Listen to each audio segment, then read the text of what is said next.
Bonjour à tous, merci de nous accompagner à la découverte d'une nouvelle expression qui, moi, me fait immédiatement penser à Patrick Fiori et à Notre-Dame de Paris, la comédie musicale évidemment, ça c'est pour les fans de karaoké. Vous savez, c'est dans la chanson Belle, avec aussi Garou et Daniel Lavoie. Vous savez, c'est quand Patrick Fiori chante « Quel est l'homme qui détournerait son regard d'elle, sous peine d'être changé en statue de sel ?» C'est n'importe quoi cette émission, ça part à Valvolo. Ben oui, mais on est fan de karaoké ou on l'est pas. Voilà, être changé en statue de sel. En tout cas, c'est l'expression du jour qu'on utilise aujourd'hui un peu comme une menace contre quelqu'un qui regarderait quelque chose d'interdit. Mais avant de tout vous raconter sur son origine, revenons sur la symbolique du sel qui se déroule comme un fil rouge tout au long de la Bible. D'abord, c'est un condiment qui donne du goût à ce qui est fade. Donc, de façon métaphorique, les cultures antiques l'ont associé à la vie spirituelle. Platon déjà le qualifiait de corps aimé des dieux. Et Homère, dans l'Iliade, raconte toute l'application d'Achille pour disperser le sel divin sur la viande qu'il s'apprête à manger. Dans la Bible, il est spécifié qu'il faut saler les offrandes faites à Yahvé pour lui être agréable.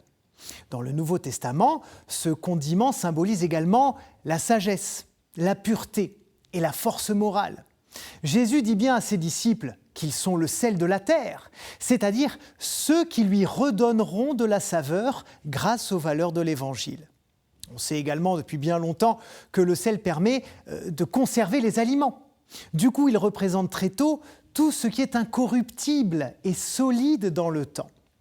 Déjà, chez les Assyriens et les Égyptiens, il est utilisé pour embaumer les rois et les pharaons, mais il est aussi un symbole d'hospitalité et de fraternité. Chez les Grecs, Plutarque parlait de Jean du sel et de la fève pour évoquer l'amitié entre deux personnes. Et dans l'Ancien Testament, il est avant tout la matérialisation de l'alliance inébranlable et infinie entre Dieu et les Hébreux. Mais le sel a aussi son côté obscur. Il est également dans la Bible un symbole de malédiction et de stérilité. Et c'est plutôt logique si on y pense, puisqu'il peut aussi empêcher toute forme de culture lorsqu'il est en contact avec la terre. En leur temps d'ailleurs, les Romains pratiquaient la politique de la terre salée. Pas brûlée, écoutez bien, salée. Ils répandaient du sel sur les ruines des villes conquises pour que rien ne repousse derrière. Et dans les eaux trop salées, comme celle de la mer Morte par exemple, la vie est tout simplement impossible. Eh bien, c'est justement cette allégorie qu'on retrouve à la fin de l'histoire de Sodome et Gomorrhe. En fait, Dieu avait décidé de détruire ces deux villes, dont les habitants avaient un comportement odieux à tout niveau.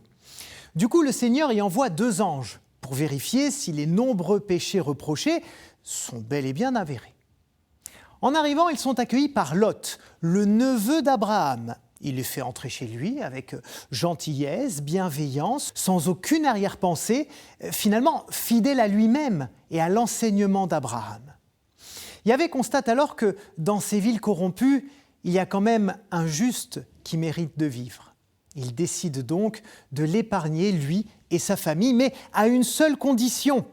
Au moment où les cités seront détruites et qu'ils fuiront vers la montagne, aucun d'entre eux ne devra se retourner. Malheureusement, quand le feu et le soufre s'abattent sur Sodome et Gomorrhe, la femme de Lot se retourne et elle est immédiatement changée en statue de sel. Ce qu'il faut comprendre ici, c'est qu'il faut accepter de suivre le chemin que Dieu nous trace et lui faire confiance. Cette statue de sel, c'est l'immobilisme. Et l'Ancien Testament nous dit bien que l'important, c'est de toujours regarder vers l'avenir. Mais on peut quand même se demander où les rédacteurs de la Bible ont bien pu voir ces statues de sel qui les ont inspirés.